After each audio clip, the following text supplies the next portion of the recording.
Rightio guys, how are you? So if you're new to my channel, please consider subscribing, hit the bell icon, hit the like buttons, leave some comments, that'd be awesome. So today's topic is basically the pros and cons of this type of bike. So this is a 2015 Z1000 Sugomi. Okay, so I'm going to go with the cons first, and there's quite a few, so bear with me on this one. Okay, so the one is the first one that comes to the mind on this bike is it is really vibey. Like the whole bike, through the foot pegs, not so much the foot pegs, but you can still feel it through the handlebars, through the seat. Through the seats, they keep the seat in mind at this point. So through the seat, I've put on these what they call pussy grips. They're a foam overlay grip that goes over the factory grip, and it probably reduces the vibration, I reckon, by 50% easily. 50%, I'd have to say, pretty straightforward 50%.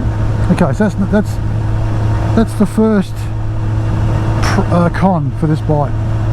So that's the vibration. So the second one is the seat. The seat is really uncomfortable, so I am getting used to it. I've had the bike now since January, early January, and so what's that, nearly a couple of months now, and about 6 or 7 weeks. The seat is really uncomfortable. I have adjusted to it a bit, but the seat, even though it looks plush and comfortable, it is actually very average. It's maybe about that thick. Bear with me while I just navigate this bit here. This beautiful little spot here. Look at that really old house, colonial style home. So yeah, the seat is very average.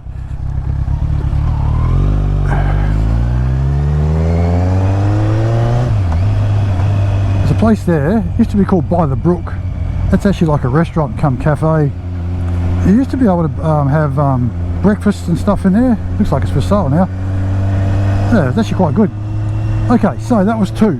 The third one is the gearbox. The gearbox in these things is absolutely shocking. Absolutely shocking. Look, I've never ridden any other. I've not ridden any other. Actually, I have. I've ridden these before, but very briefly. Changing from gear to gear on this bike, even with like synthetic oil and everything in it, is probably, it would have to be probably the worst gearbox I've ever ridden on any motorbike, which is in the last, say, 20 years. So say made in the last 20 years. So the gearbox is, you've got to be so like really precisely kick it into the next gear. I find when I'm actually getting on it a fair bit that you get false neutrals between 5th and 6th a lot, between 3rd and 4th, pretty much between every gear. And if you don't kick it hard to go from 1st up to 2nd, you'll always find neutral when you don't want to, and you can't find it when you want to. Irony, really. So that's yeah, so the gearbox is terrible, absolutely fucking terrible. I've had older bikes than this, and the gearboxes have been like buttery smooth. My Harley gearbox on the Street Bob, buttery smooth compared to this. Changes gears, clutch action's beautiful. Yeah, so that's 3. The fourth one, it's not really a bad con, but if you want to ride like quite fast, quite hard, quite spirited, it is thirsty. It is a thirsty bike. If I ride like long, say, if I do it between, hey, Jesus, big branch in the road there. If I ride, say, between 200 and 300 kilometres on a ride, and I'm sitting on like constant speed, fuel consumption is actually quite good. If I get on it. Got some mates who like to ride a bit spirited. Get on it and give it and fang it and give it some crap, you know, give it a bit of a hard time. Man, this thing will just chew the petrol. Chew it. What else? That's what, 4. And the 5th one would have to be, without a doubt, the worst one. It is the suspension. Oh, that thing accelerates so rapidly. That was in 6th gear. Yeah, the suspension. Out of the factory. Now, I don't know if you can hear it in my voice, but out of the factory, this is probably the hardest suspension I have ever had on a bike. Coupled with the seat being really, like, really pathetic and uncomfortable. Like, I've softened this suspension up as far as it can be without losing any sort of ride quality, and I still catch bumps. I chip teeth and move my kidneys involuntarily. So that's the 5. So that is the vibrations, the seat, what else? The gearbox, the fuel economy when getting on it. And I don't mean a little bit on the fuel economy, I mean a lot. You can take off 60 k's a tank when you ride this bike spiritedly. And this is like, all it's got is slip-on mufflers. Oh, it's got a K-net here, high flow air filter too. But and 5 is the suspension. Look, I like a firm ride. That's how I set my bikes up. But this is set to the softest settings to keep the bike safe around corners, not bounce around like a boat. Okay, so that's the 5 cons. Now the 5 pros. Good afternoon, sir. The pros on this bike. One would have to be the looks. Okay, so we'll do that one. I'll go backwards. So the looks of this bike are awesome. This is probably one of the meanest looking Japanese bikes on the market, without a doubt. There's a lot of good looking bikes out there, but considering this bike was brought out, this model, in 2014, was the update from the Gen 3 to the Gen 4, is the looks. So the looks, it is a mean looking bike. No matter what angle you look at, it is a great looking bike. Okay, so the second one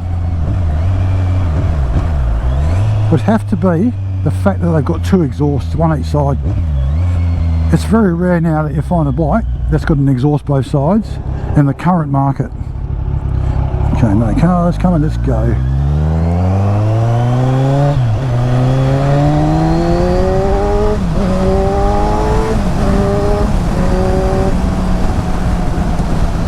Okay, we'll come to that one in a minute. So the meanest looking bike. So,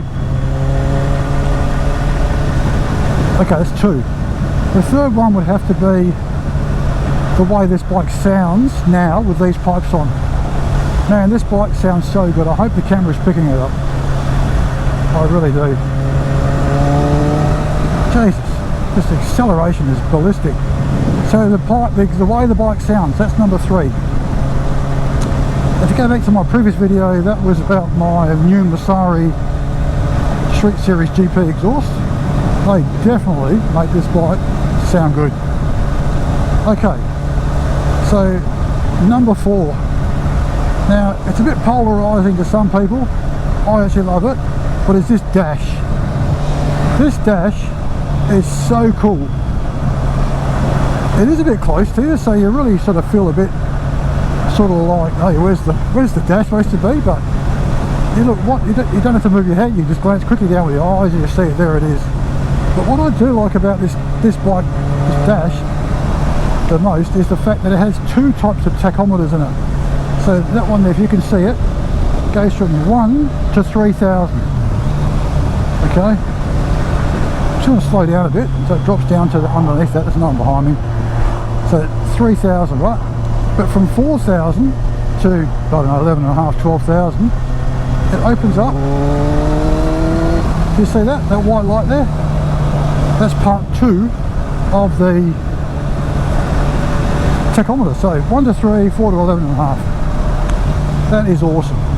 That's just so unique and different to any other bike. Okay, so it also has an eco mode, which you can see there. If I go, disappears, comes back on, you see? Eco mode, which means jack shit when you're getting on it, I can tell you. Okay, so you've got the dash. It's got the fuel gauge there, got the speedo, got trip A, trip B. I've got litres per 100 kilometres, fuel consumption per litre, and also range. I stick mine on range. I've still got 160 kilometres left according to the range there. Okay, so that's 4.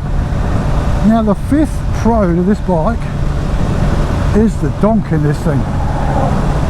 This motor is sublime. It's probably one of the most tractable motors I've ever had in a bike. Where's it going? Thank you. I can go, right? I'll drop down to 80 k's an hour.